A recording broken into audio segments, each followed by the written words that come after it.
Well, joining us right now is a very special guest, Dr. Ashwani Kumar, Senior Congress Leader, former Law Minister, joining me right now to speak about all things Congress. Mr. Kumar, thank you so much for speaking with me. Captain has said that he will quit Congress. Do you consider that as a loss for the party? It is certainly a big loss for the Congress party. In fact, if that were to happen, we would be devastated.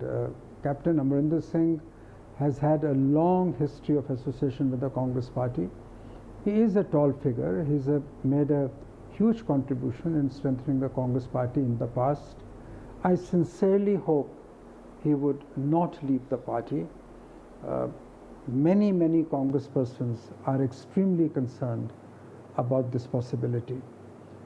But of course, all senior leaders take their political decisions on their own. But speaking for myself personally, I hope this does not happen. But let me ask you this question. Would you consider this a failure of the party leadership? You say he is a tall leader, you hope he doesn't go, but at the end of the day, he has announced that decision. Would you say this is a failure of the party leadership? Well, all I can say is that he is feeling extremely hurt, and perhaps we could have done things differently, but that is now in the past. But I am an optimist, and I do believe that there's nothing that cannot be resolved, and I think even now it is not too late to persuade him against leaving the party. Ashwani Kumar, much of the commentary that we've actually seen from the Congress leaders so far, since the time this entire drama started, since the time, all of these developments linked to Punjab actually started, much of the commentary has only been a reaction to what the G23 Congress leaders are saying. And to me, it gives the perception that the leadership is still not concerned about resolving the crisis, rather is letting the infighting continue. What would you say to that? Well, I think that's a scathing comment on the leadership. I don't think the leadership of any political party would weaken its own party. I think the leadership has been trying to resolve the conflicts. They have been doing so in the manner that they consider best. It is another matter that sometimes the results don't come out to be as expected or as per expectations. So there's always a possibility of course correction. But I would not say that the leadership has not tried to resolve differences. Even now, a central observer has been deputed to Chandigarh to try and persuade, for example, Mr. Navjot Sidhu to relent or to find a better alternative solution in case it is possible. Yes, there are sometimes missteps. It is only to be expected because human judgment is not infallible. But I don't think anybody has ever intended bad consequences for the party. But the stage at which we are now, it is evidently clear to me that we have to need fast and we have to do things differently. Do you believe that the strategy should still be to convince Sidhu to stay on and lead the party into elections in Punjab? Well, I really am not in a position to say whether today, as we speak, this is the right thing to do or something else is the right thing to do, because I'm not privy to the consultations that are going on, if any, between the central emissaries and Mr. Sidhu. All I know is that he is going to Chandigarh to meet with the CM. This is what I read in the news. And there's always hope that things would be resolved. And if they are resolved in a manner that does not amount to climbing down on principle on either side, it would be a happy augury. But of course, if things do not work out, there is clearly a need for urgent action to have a new PCC president in place. We are only 3 months away from elections. Mr. Ashwani Kumar, in one of your other interviews to a media organization, you said that when the decision was taken to give Sidhu that post, there was a lot of discussion that happened, and then this decision was taken, and nobody could have foreseen what would happen 70 days later. But many from the party itself and other political watchers would say that Sidhu isn't reliable, and everybody knew that. In hindsight, do you believe that the decision was actually a mistake? Well, it's always easier to be wise in the hindsight, but at that point of time, the logic of the situation, based upon extensive consultations, merited a decision which would keep Mr. Sidhu in the party. Now, there were many formulas of how to keep him in the party.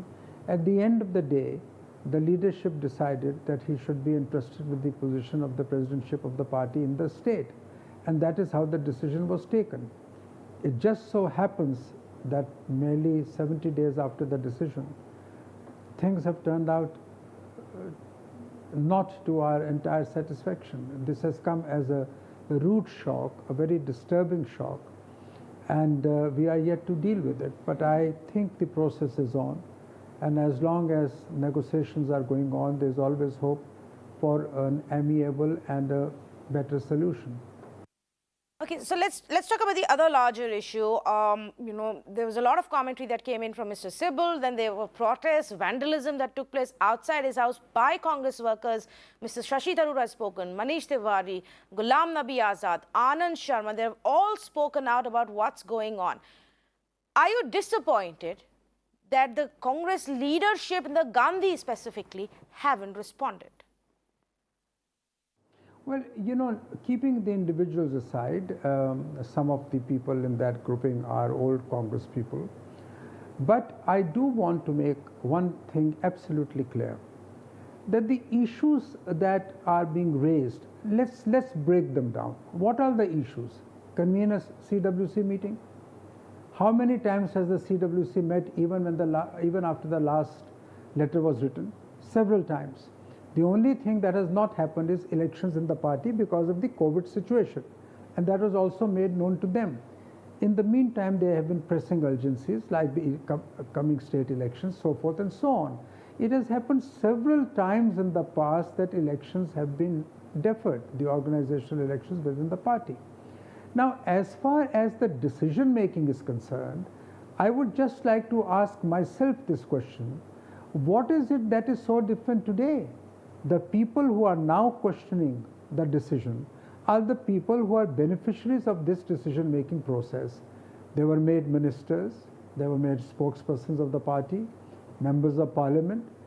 Were these appointments ratified at any time by the CWC? Were these debated and discussed in the CWC?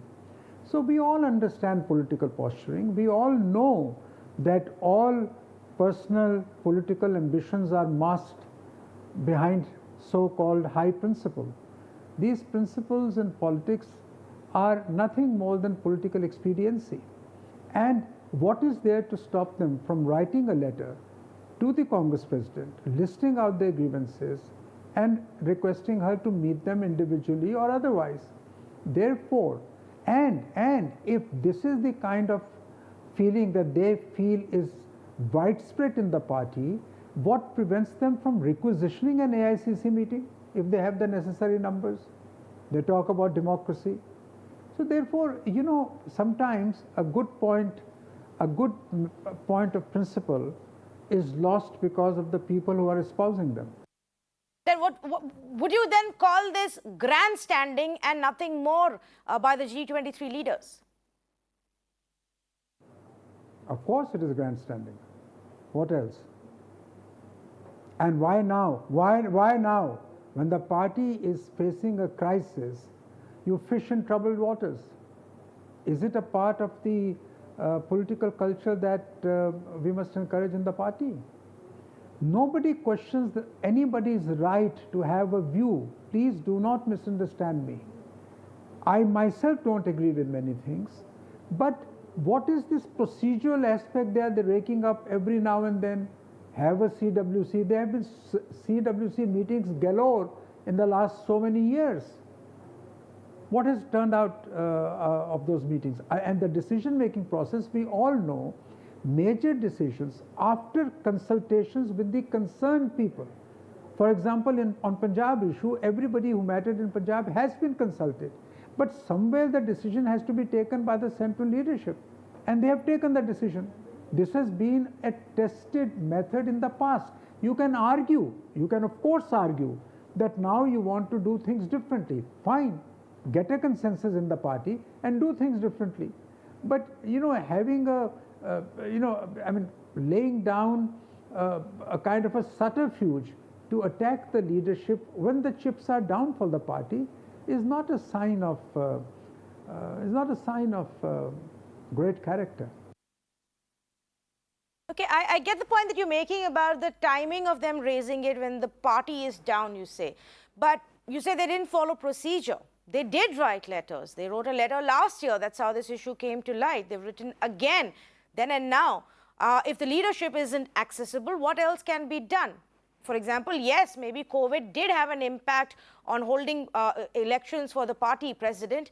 But what about overhauling the organization structure? No movement on that. The problem is, there is a problem about meeting. I have not been able to meet many people at the time when I wanted to meet, but there have been reasons for that. The reasons have been COVID, the reasons have been excessive traveling, and so many factors.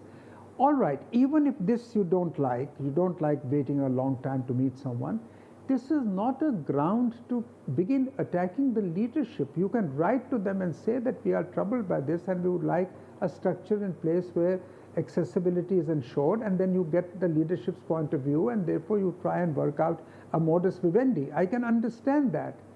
But the people who have been the beneficiaries of this system for the last several years, having enjoyed almost every single office of consequence in the party through the courtesy of the party and the leadership, have no moral standing now to wake up this issue as an issue of principle.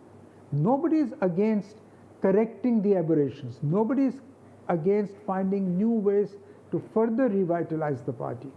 But the timing, the tone, the tenor, the content of the conversation points to a different direction.